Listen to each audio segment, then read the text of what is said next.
एक बार फिर से वही हट धर्मी दिखाई जा रही है। कहा जा रहा है सिर्फ दहशतगर्दी पर बात होगी, इसके अलावा किसी और मामले पर बात नहीं होगी। गोया कि उसने एक सेक्युलर स्टेट, जो कि नाम निहाद सेक्युलर स्टेट है या जमहूरियत है, उसको सिर्फ नाम की हद तक ही रखा हुआ है। अब हमने देखा कि अमृतसर में इसके अलावा बड़ी सारी ऐसी पॉइंट्स, बड़े सारे ऐसे स्पॉट्स जहां पर आप लोगों की कम्युनिटी बसती है, कोशिश की कि वहां पर हमले किए जाएं ताकि पाकिस्तान के साथ, मुसलमानों के साथ जो आप लोगों का एक रिश्ता है उसको खराब किया जाए। जी देखो, मैं थानू पहलों भी दस चुका ते ये फैसला जिहड़ा है ये पाकिस्तान की सरकार ते पाकिस्तान दे फौज ने लेना है, क्योंकि जिन्नी भी मुश्किल हुंदी है, जो थानू मुश्किल दिसदी पई है, जो प्रॉब्लम है, उसका हमेशा एक हल हुंदा है।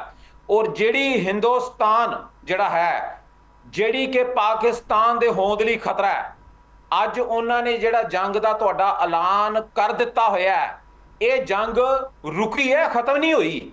पाकिस्तान का हल खालिस्तान है और उसका हल जिन्नी देर तक हिंदुस्तान, उसका चेहरा मोदी हो सकता है, उसका चेहरा गांधी आ सकता है, उसका चेहरा कोई भी हो सकता है, जिन्नी देर तक present shape and form of Hindustan, unless and until we disintegrate, balkanize this union of India and finish them off from this particular map of the globe, Pakistan की होंद नूं खतरा रहेगा।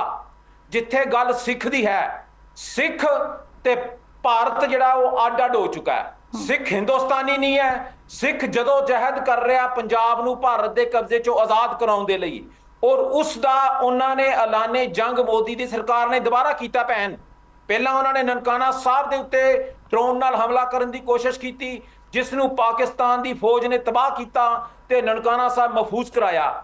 दूजे पासे इन्हां ने बंब अमृतसर साडी पैलियां दे विच, साडे खेतां दे विच जिहड़े मारे, तां जो पंजाब और सिख जिहड़ा कि भारत के खिलाफ हो चुका सी, उसनूं पाकिस्तान के खिलाफ किया जाए। पर गुरु नानक साहब की अल्लाह की बख्शिश है कि पंजाब पाकिस्तान दे नाल खलोता, भारतीय फौज दे सिख जिहड़े आ वो पाकिस्तान दे नाल खलोते, उस विच बगावत हुई। पर हल याद रखो, पाकिस्तान हल खालिस्तान है। मैं बस शॉर्टली आपसे एक छोटा सा सवाल करना चाह रही हूँ। पाकिस्तान के झंडे में जो सफ़ेद रंग है वो अक़लियतों के हवाले से, और पाकिस्तान में अक़लियतों का जिस तरह से इस्तकबाल किया जाता है, जिस तरह से उनको हुकूक दिए जाते हैं, वो पूरी दुनिया देखती है। यहाँ पर आप लोगों को किसी किस्म की कोई परेशानी नहीं है, कोई प्रॉब्लम नहीं है। अगर इसको इंडिया के साथ रिलेट किया जाए तो वहाँ पर बहुत बुरा हाल है। क्या मैसेज देना चाहेंगे अपनी कम्यूनिटी को और इसके साथ साथ पूरी दुनिया को? देखो, जिहड़ा पाकिस्तान है उत्थे उसनूं अतवाद देश बनाउण दा जिहड़ा जिम्मा है वो हिंदुस्तान ने लिया होया है। पाकिस्तान दे विच सिख जिहड़े है, सिखां दे धार्मिक स्थान है, गुरु नानक साहब दा जन्म स्थान ननकाना साहब है।